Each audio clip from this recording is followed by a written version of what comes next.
নমস্কার বন্ধুরা, আপনারা দেখছেন কুকিং হাউস অফ অনিমা। আজকে একটা দানাদার মিষ্টি রেসিপি নিয়ে তোমাদের সামনে চলে আসলাম। সুজি দিয়ে আমি করব একদম সহজভাবে। রেসিপিটি দেখার অনুরোধ রইল। তার জন্য আমি গরম কড়াইতে ঘি দিয়ে দিলাম, 1 চামচের মতন হবে। আমি ঘি দিয়ে দিয়েছি। ঘিটা গরম হয়ে গেছে। এখানে দেখো আমি 1 বাটি সুজি নিয়েছি। ঠিক এই সুজিটা এবার আমি ভেজে নেব।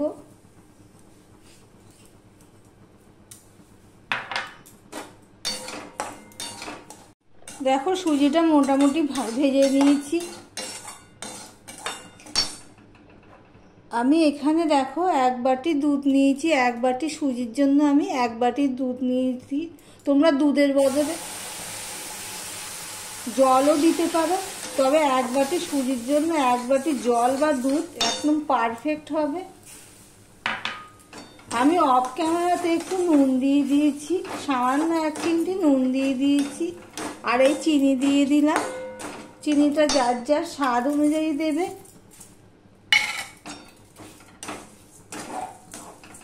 সমানে নাড়তে হবে। দেখো আমি গ্যাসটা অফ করে দিয়েছি আর সমানে নাড়তে থেকেছি। ডোটা আমার পারফেক্ট হয়েছে। দেখো কড়াইয়ের গায়ের থেকে উঠে যাচ্ছে।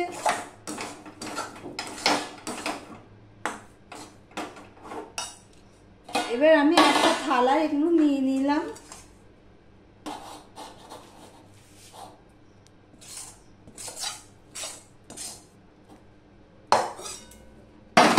নিয়ে আমি ঠান্ডা করে নেব। বেশি ঠান্ডা করা যাবে না।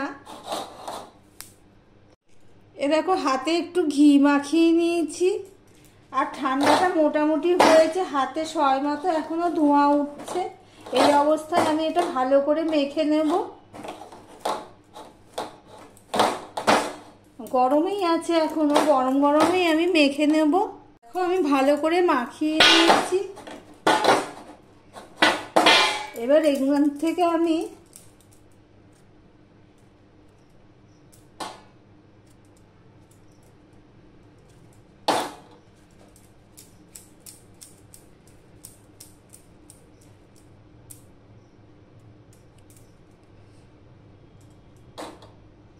এরকম গোল গোল দানাদার আকারে আমি তৈরি করে নেব।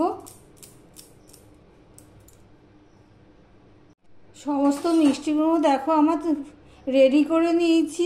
এবার একটা সসপ্যান বসিয়ে দিয়েছি। এবার গ্যাসটা অন করে দেব। এদিকে দেখো একটা পাত্রে আমি ফুটো ফুটো জালি নিয়েছি, তার মধ্যে আমি তেল মাখিয়ে নিয়েছি। এবার জলটা ফোটার অপেক্ষা করব। দেখো আমি ঢাকা দিয়ে দিয়েছিলাম যাতে তাড়াতাড়ি ফুটে ওঠে জলটা ফুটে ওঠা। এবার আমি এই ফুটো ফুটো জায়গাটা আমি এখানে বসিয়ে দিলাম। দিয়ে একে একে আমি এই মিষ্টিগুলো দিয়ে দেব। আমার ভিডিওটি যদি ভালো লেগে থাকে লাইক কমেন্ট শেয়ার করে দিও। আর যারা নতুন বন্ধু আমার ভিডিওটি দেখছো এখনও সাবস্ক্রাইব করোনি, তাদেরকে বলবো আমার চ্যানেলটি সাবস্ক্রাইব করে পাশে থাকার। যারা লাইক করোনি চট করে একটা লাইক করে দিও। এবার ঢাকা দিয়ে দিলাম। ঢাকা দিয়ে আমি 5 মিনিটের মতন ফুটিয়ে নেব। দেখো 5 মিনিট ফুটিয়ে নিয়েছি। এবার আমি গ্যাসটা অফ করে দিলাম। একবার 10 মিনিটের মধ্যে তোমার চটজলদি হয়ে যায় দানাদার মিষ্টি। এবার আমি কি করব, এটা ঠান্ডা করতে দেব। একটা থালায় নিয়ে নিচ্ছি।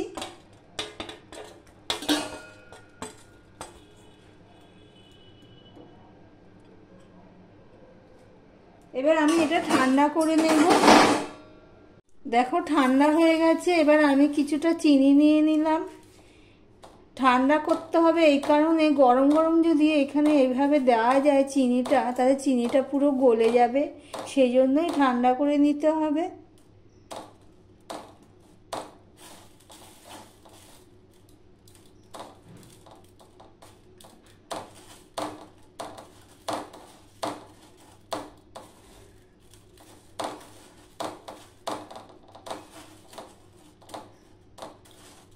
চিনিগুলো আমি সমস্ত কিছুটা লাগিয়ে নিয়ে তোমাদের সামনে আবার চলে আসছি।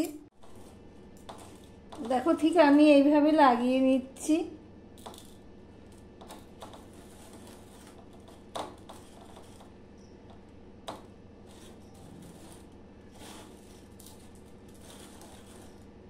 সামনে বিজয়া দশমী আসছে, তোমরা ঘরেতেই বানিয়ে নিতে পারবে। এরপর আরও রেসিপি তোমাদের সাথে শেয়ার করব মিষ্টি। আমার ভিডিও বিকেল 4টায় পাবলিক হয়ে যায়, প্লিজ তোমরা সাথে থেকো, পাশে থেকো। তাহলে দেখতেই পেলে সুজি দিয়ে কত সহজেই কম সময়ে আমি দানাদার মিষ্টি তৈরি করে নিলাম। সামনে পুজো, তারপর বিজয়া দশমী, লক্ষ্মী পুজো, তোমরা এইভাবে বাড়িতেই বানিয়ে নিতে পারবে। তাহলে ভিডিওটি আজকের মতন এখানেই শেষ করলাম। অন্য কোনো রেসিপি নিয়ে বিকেল 4টায় চলে আসবো। আজকের মতন তাহলে টাটা।